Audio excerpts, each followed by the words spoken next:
कि अगर किसी शख्स से फ़जर की नमाज क़ज़ा हो जाए तो कौन सा वक्त है कि जिसमें वो फ़जर की नमाज़ को अदा करेगा। क्या वो सुन्नतें भी साथ में अदा करेगा या नहीं अदा करेगा। अस्सलाम वालेकुम रहमतुल्लाहि व बरकातुहू। मैं उम्मीद करता हूँ कि आप सब खैरियत से होंगे, जहाँ भी हों खैर खैरियत से हों।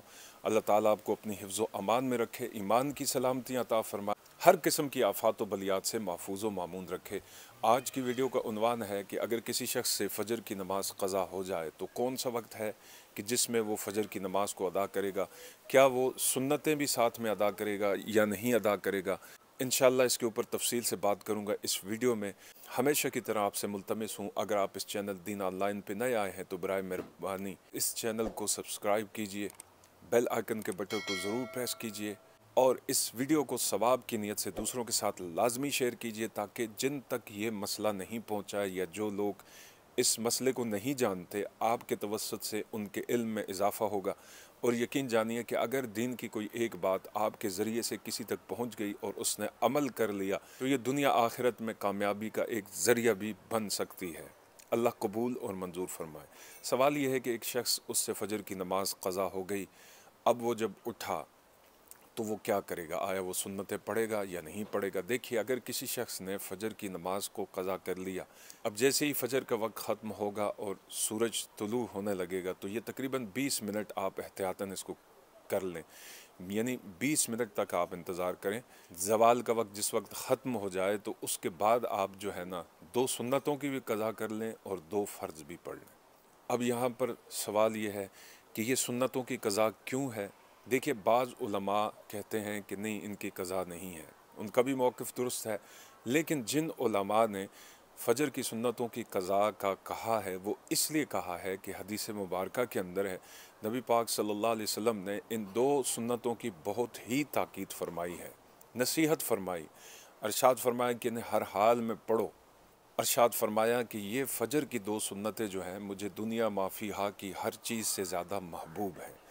इसी को मद्देनज़र रखते हुए उलमा ने, फ़ुक़हा ने इस बात पर फतवा दिया है, चूँकि इन सुन्नतों की ताकीद बहुत ज़्यादा है और ये वाजिब के करीब तरीन है, लिहाजा इनकी क़ज़ा करनी चाहिए। ठीक है, तो अब आप 2 सुन्नतें पढ़ेंगे और 2 फ़र्ज़ पढ़ेंगे। लेकिन यहाँ पर यह बात याद रखिए कि इन सुन्नतों की क़ज़ा, एक तो ज़वाल का वक्त जो फ़जर के ख़त्म होने के बाद हुआ, ये पहला वक्त है। इस ज़वाल के ख़त्म होने के बाद दूसरा ज़वाल का वक्त जब शुरू होगा, वो तकरीबन कुछ इलाकों में 11:30 बजे शुरू हो जाता है, कुछ में 11:45 से 12:30 तक रहता है। हर इलाके का अपना अपना वक्त है, आप अपने अपने इलाके के मुताबिक इस वक्त को चेक कर सकते हैं। इस दूसरे ज़वाल के शुरू होने से पहले पहले आप सुन्नतों की क़ज़ा करेंगे। और अगर दूसरा वक्त ज़वाल का शुरू हो गया तो फिर उसके बाद आप जब फ़जर की क़ज़ा करेंगे उस ज़वाल के ख़त्म होने के बाद, तो फिर आप सुन्नतों की क़ज़ा नहीं करेंगे। लेकिन बेहतर तरीका ये है कि आप फ़जर की नमाज की अदायगी जो है ना इसी वक्त के अंदर करें और सुन्नतें भी साथ में पढ़ लें। दूसरी बात ये जहन में रखिए कि कोई शख्स अगर उसने 6 नमाज़ें अपने मुकर्रर वक्त के अंदर अदा की हैं, ठीक है, तो वो साहिब तरतीब बन गया है। अब उससे अगली नमाज क़ज़ा हो जाती है तो उसके लिए वाजिब है कि जो नमाज उसकी क़ज़ा हो गई वो उसको पहले पढ़ेगा, फिर उसके बाद दूसरी नमाज जो अपने वक्त के अंदर आई उसको अदा करेगा।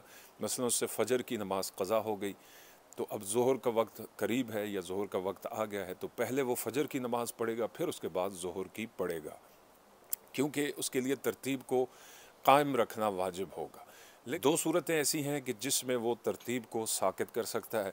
मसलन उसकी नमाज तो एक क़ज़ा है, वो मस्जिद में आया हुआ, आगे देखता है जुमात खड़ी है और जुमात जो है उसे ख़दशा है कि अगर वो अपनी क़ज़ा नमाज को अदा करेगा तो जुमात की नमाज उससे चली जाएगी। तो इस सूरत में वो उसको मुअख्खिर कर सकता है, उसकी नमाज क़ज़ा हुई है, वो इमाम की ताबेदारी करे, फिर बाद में उनकी क़ज़ा कर ले। या एक शख्स, उसके फ़जर की नमाज क़ज़ा हो गई और फिर वो साहिब तरतीब भी था और ज़ोहर की नमाज का भी इतना ही वक्त बाकी रह गया कि जिसमें सिर्फ 4 फ़र्ज़ ज़ोहर के अदा किए जा सकते हैं। इस सूरत में जो वक्ती ज़ोहर की नमाज है जिसका वक्त अभी थोड़ा सा ही बाकी है, वो उसी को अदा करेगा, फिर उसके बाद जो है ना वो क़ज़ा कर सकता है फ़जर की जो बाकी जो उससे पहले रह गई थी। तो ये छोटा सा मसला था जो मैंने कोशिश की कि आपकी खिदमत में पेश करूँ। तो अल्लाह ताला से दुआ करता हूँ अल्लाह में अमल की तौफीक अता फ़रमाए। कोई भी आपका सवाल हो इसी मसले से मुताल्लिक़, अगर कोई चीज़ आपकी समझ में नहीं आई तो नीचे कमेंट्स में अपनी राय का इजहार ज़रूर करें। इंशाअल्लाह ताला मैं आपको ज़रूर इसका जवाब दूँगा। अल्लाह ताला दीन और दुनिया की सलामतियाँ अता फ़रमाए। वस्सलामु अलैकुम वरहमतुल्लाहि ताला व बरकातुहू।